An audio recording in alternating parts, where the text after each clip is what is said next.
Siri, sind Diamanten die besten Freunde einer Frau?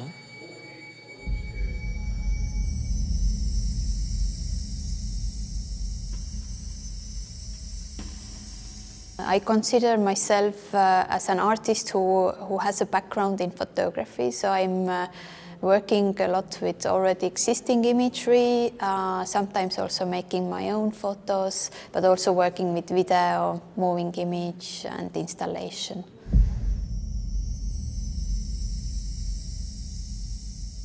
I'm very much working with the idea here, like what is the independence of woman and what does it consist of. It really boils down to the fact whether you are able to control your own fertility or not.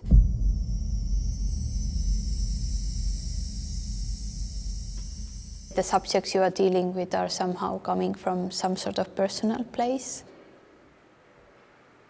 And talking about the advertising photos, for instance, that I appropriate, often they always have some sort of literal message as well. The main issue, or maybe one keyword that can characterize my work is representation.